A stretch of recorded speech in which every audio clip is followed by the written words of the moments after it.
In a game like Skyrim, you may have only a few options when it comes to going mano-a-mano with another character in its game world.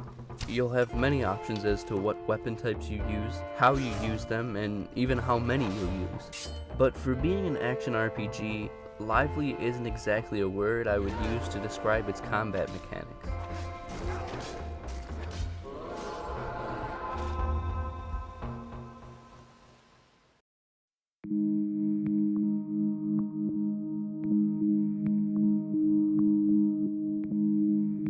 Let's say you approach the situation, short sword in hand. You'll have the option to use your unoccupied hand on either another sword, a shield, or a spell depending on your playstyle. But regardless, your options are a light attack for getting in between your opponent's defenses, a strong attack for dealing extra damage, and the ability to block incoming blows.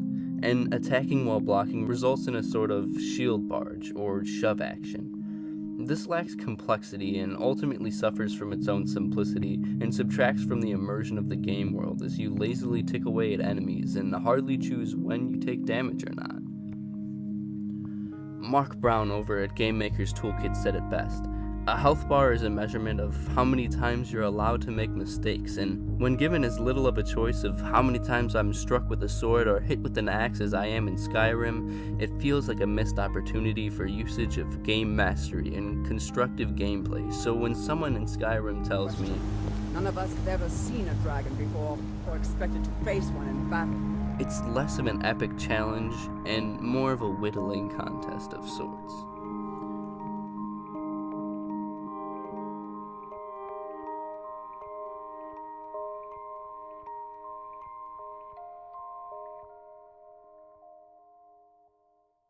But games like Dark Souls are filling the gap with strategic and deliberate combat systems, and interesting level design and enemy placement. Every encounter is threatening and can result in the player's death and a loss of souls, which if not retrieved turns into a loss of progress entirely and can be devastating. The combat is somewhat slow-paced, and you as the player have to really analyze each enemy to learn when to slip in and dish out damage. And this becomes progressively more difficult as larger and more deadly enemies are introduced.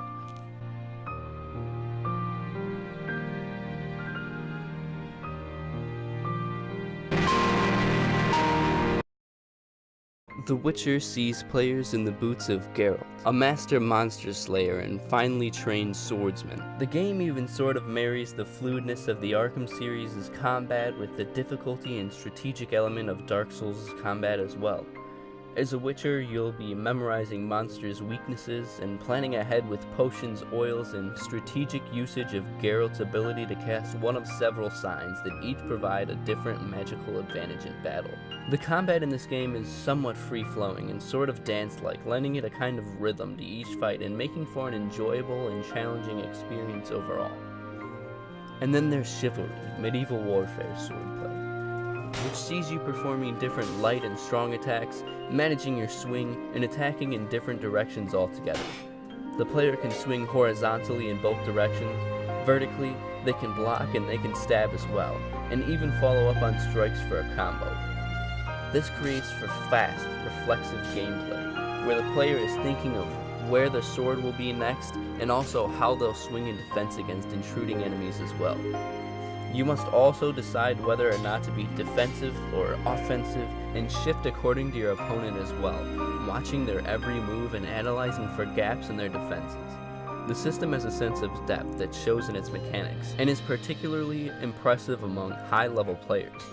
The simplicity of its combat system makes for great combinations of attacks and even allows for some meta gameplay tactics as well, like the Human Whirlwind or the Rainbow, both of which being high-level strategies that make for certain edge over newer players who might be less aware of the game's systems. The Rainbow is when an overhead attack is used more vertically to attack enemies behind you, which allows for much faster and more practical use of the overhead swing. The Human Whirlwind works much to this effect too, broadening the width of your sword's range by combining your swing and turning your whole body as well, and following up with a second attack that will likely make for a devastating blow on your opponent. There's even a move referred to as the Matrix by some people online, where the character leans back and under a sword's thrust. I don't claim to be a high-level player at all though, and just recently started trying these tactics out so I could further understand the depth of the game's swordplay.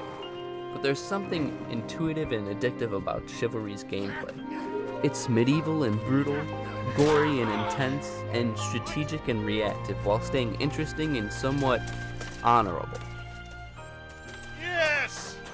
All right. You fought well. That's but you're the wrong side. Come, tedious fool, to the purpose.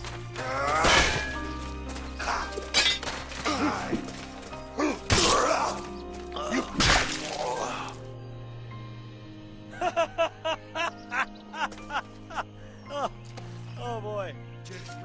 There have been many titles over the years that have innovated swordplay and combat, like Bushido blades, snappy one-hit kill chances, and different stances in combat, Dark Messiah of Might and Magic's implementation of kicking and branching ability options, For Honor's different guarding and striking positions and take on one-on-one swordplay, or Mountain Blade's immersive and challenging combat. Mechanics that allow for mastery in games like these and demonstrate depth create a challenging and satisfying layer of gameplay that can help the game be that much more immersive.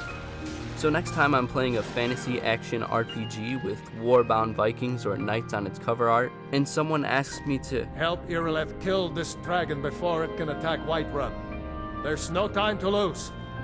I hope that overcoming that obstacle will be as daunting as it is talking about it off screen, and come with a sense of reward akin to the Souls series, while having a sense of depth and tactic involved as well.